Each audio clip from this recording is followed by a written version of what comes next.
গত বুধবার যুক্তরাষ্ট্রের সবচেয়ে জনবহুল রাজ্য ক্যালিফোর্নিয়ার লস অ্যাঞ্জেলেসের একাধিক অংশে ছড়িয়ে পড়ে দাবানল। আগ্রাসী আগুনে জ্বলে পুড়ে ছাই হয়ে গেছে লাখো ঘরবাড়ি ও সম্পত্তি। আগুনে সব নিঃশেষ হয়ে যেতে দেখাই শুধু নয়, লেলিহান শিখা থেকে বাঁচতে গিয়ে যানজট, প্রকট ধোঁয়ায় শ্বাসরুদ্ধ হয়ে আসা সহ নানান জটিল পরিস্থিতির মুখোমুখি হতে হচ্ছে সেখানকার বাসিন্দাদের। ব্রিটিশ সংবাদ মাধ্যম বিবিসির খবরে বলা হয়েছে, এবারকার দাবানল পুরো লস অ্যাঞ্জেলেসকে যেন তছনছ করে ফেলেছে। বাংলাদেশ সময় শুক্রবার বিকেল পর্যন্ত 1,80,000-এর বেশি মানুষ তাদের বাড়িঘর ছেড়েছেন এবং দাবানলে এখন পর্যন্ত 11 জনের মৃত্যুর খবর নিশ্চিত করা হয়েছে। তবে ধারণা করা হচ্ছে এই সংখ্যা আরও বেশি হতে পারে। তবে আগুন, ধোঁয়া ও ধ্বংসাবশেষের মাঝেও অন্য যে প্রসঙ্গটি বারবার উঠে এসেছে তা হল উদ্ধার তৎপরতা ও বিশৃঙ্খল পরিস্থিতি। সামরিক শক্তিতে যুক্তরাষ্ট্রের সঙ্গে পৃথিবীর অন্য কোনো দেশের তুলনা হয় না। এই দেশের নিরাপত্তা ব্যবস্থা অনন্য। তবে এমন শক্তিধর রাষ্ট্রটি এখন আগুনের কাছে অসহায় হয়ে পড়েছে। দাবানলের ঘটনায় লস অ্যাঞ্জেলস কর্তৃপক্ষ সতর্কতা জারির পাশাপাশি বাড়িঘর ছেড়ে নিরাপদে যাওয়ার আদেশ জারি করলে বাসিন্দারা দ্রুত সাড়া দেন। অনেকে সরকারি আদেশ পাওয়ার আগেই ঘরবাড়ি ছেড়ে যান, তবে তারা খুব বেশি দূর যেতে পারেননি। তারা যখন এলাকা ছেড়ে নিরাপদে সরে যাওয়ার চেষ্টা করেছেন তখন রাস্তায় তাদের গতি খুবই ধীর ছিল।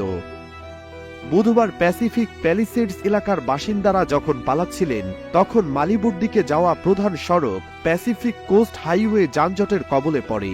অনেক মানুষ রাস্তায় তাদের গাড়ি রেখে সামনে হেঁটে আগুন থেকে বাঁচার চেষ্টা করেন।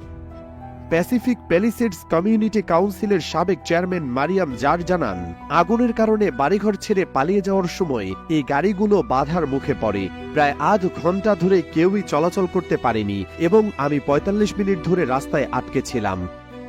তিনি বলেন, প্রবল বাতাসের কারণে আগুন দাউ দাউ করে জ্বলছিল এবং আশপাশের এলাকায় ভয়াবহ গতিতে আগুন ছড়িয়ে পড়ছিল। এটি সম্পূর্ণ ধ্বংসযজ্ঞ, এক নারকীয় পরিস্থিতি। তিনি আরও জানান, সেখানকার সড়ক যোগাযোগ ব্যবস্থাও সংকটের আরেকটি অন্যতম কারণ। সেখানে প্রধান সড়ক দুটি আর সরু আরেকটি রাস্তা। এই তিনটি পথ ধরেই সবাইকে প্যালিসেডস থেকে বের হতে হবে। যে কোনো সময় যানজট লেগে সড়ক বন্ধ হয়ে যাবে আর আগুন আমাদের শেষ করে দেবে, এই ভয়ই আতঙ্কিত করেছে সবাইকে।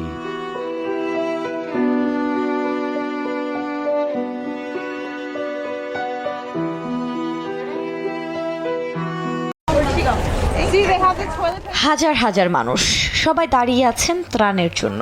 প্রথমেই যুদ্ধ বিধ্বস্ত দেশের কথা মাথায় আসলেও এটি আসলে ভয়াবহ দাবানলে বিপর্যস্ত ক্যালিফোর্নিয়ার লস অ্যাঞ্জেলেসের দৃশ্য। কয়েকদিন আগেই বিত্তবান এসব মানুষ এখন হাহাকার করছেন ত্রাণের জন্য।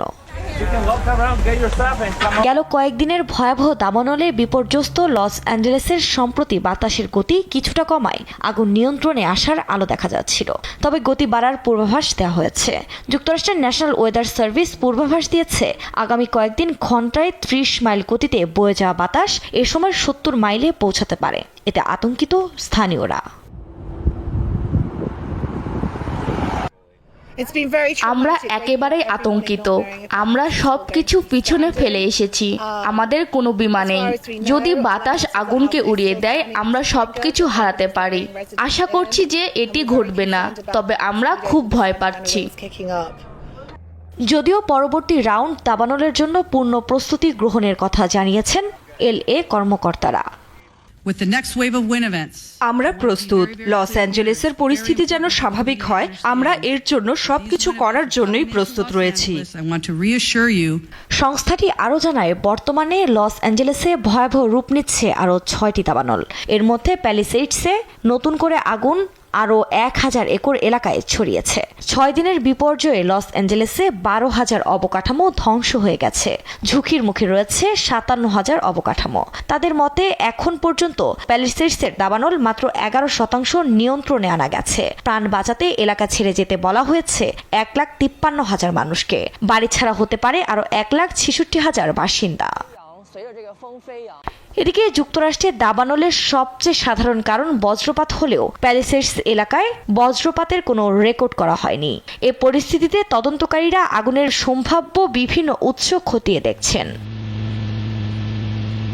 দাবানলের পরিস্থিতি জানতে প্রতিনিয়ত কর্মকর্তাদের সঙ্গে যোগাযোগ রাখছেন বাইডেন। সেই সঙ্গে প্রয়োজনীয় সব ব্যবস্থা নেওয়ার আশ্বাস দিয়েছেন তিনি। এর মাঝেই দাবানল নিয়ন্ত্রণে প্রয়োজনীয় পদক্ষেপ না নেওয়ার অভিযোগ তুলে বাইডেনকে যুক্তরাষ্ট্রের পাশে দাঁড়ানোর ঘোষণা দিয়েছে প্রতিবেশী দেশ কানাডা।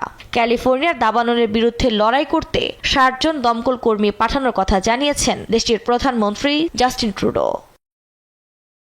আফরিন মৌ, নিউজ ডেস্ক, দেশ টিভি। দাঁড়ানোর সময় কোথায়? বিধ্বংসী এই দাবানলের সামনেই বা দাঁড়াবে এমন দুঃসাহস দেখানোর চিন্তা মাথায় আসে কার? কিন্তু এর মধ্যেই সন্ধান মেলে এমন একজনের, যার ঘরের চৌকাঠে পা রাখতে পারেনি আগুন। সাহসী সেই ব্যক্তি ইটন ক্যানিয়নের ছোট্ট আলতাদিনের বাসিন্দা ট্রিস্টিন প্যারিস, যিনি পালিয়ে না গিয়ে লড়াই করেন দাবানলের বিরুদ্ধে, রক্ষা করেন নিজের সহ প্রতিবেশীর বাড়ি। দাবানলের হাত থেকে নিজের বাড়িটি কিভাবে রক্ষা করলেন তার বর্ণনা রয়টার্সকে নিজের মুখেই দিলেন সেই ব্যক্তি।